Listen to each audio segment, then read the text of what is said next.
ದೇವರಿಗೆ ನಾವು ಹೂವುಗಳನ್ನು ಅರ್ಪಣೆ ಮಾಡ್ತಾ ಇರ್ತೀವಿ. ಆದರೆ ಯಾವ ಹೂವನ್ನು ಅರ್ಪಣೆ ಮಾಡೋದ್ರಿಂದ ನಮಗೆ ಯಾವ ಫಲ ಸಿಗುತ್ತೆ ಅನ್ನೋದನ್ನು ಇವತ್ತಿನ ಈ ವಿಡಿಯೋದಲ್ಲಿ ತಿಳ್ಕೊಳ್ಳೋಣ.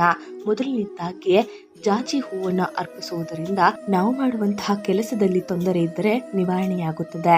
ಸಂಪಿಗೆ ಹೂವನ್ನು ಅರ್ಪಿಸುವುದರಿಂದ ಶತ್ರುಗಳ ದೋಷ ನಿವಾರಣೆಯಾಗುತ್ತದೆ. ಪಾರಿಜಾತ ಹೂವನ್ನು ಅರ್ಪಿಸುವುದರಿಂದ ಕಾಳಸರ್ಪ ದೋಷ ನಿವಾರಣೆಯಾಗುತ್ತದೆ. ಹಾಗೆಯೇ ರುದ್ರಾಕ್ಷಿಯ ಹೂವನ್ನು ಅರ್ಪಿಸುವುದರಿಂದ ಎಷ್ಟೇ ಕಷ್ಟ ಬಂದರೂ ಸಹ ಜಯ ಸಿದ್ಧಿಯಾಗುತ್ತದೆ.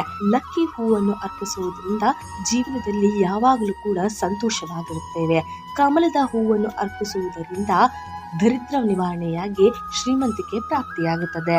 ಹಾಗೆಯೇ ಮಲ್ಲಿಗೆ ಹೂವನ್ನು ಅರ್ಪಿಸುವುದರಿಂದ ನಮಗೆ ಸಮಸ್ತ ರೋಗಗಳು ನಿವಾರಣೆಯಾಗಿ ಆರೋಗ್ಯ ಪ್ರಾಪ್ತಿಯಾಗುತ್ತದೆ. ಇನ್ನು ಹಲವಾರು ಫಲಗಳು ನಾವು ಅರ್ಪಿಸುವಂತಹ ಪುಷ್ಪದಿಂದ ಸಿಗುತ್ತದೆ. ಅದನ್ನ ಮುಂದಿನ ವಿಡಿಯೋದಲ್ಲಿ ತಿಳಿದುಕೊಳ್ಳೋಣ. ಇದೇ ರೀತಿಯ ವಿಡಿಯೋಗಳನ್ನು ನೋಡಲು ನಮ್ಮ ಪೇಜನ್ನು ಫಾಲೋ ಮಾಡಿಕೊಳ್ಳಿ. ವಿಡಿಯೋಗೊಂದು ಲೈಕ್ ಕೊಡೋಣ ಮರಿಬೇಡಿ.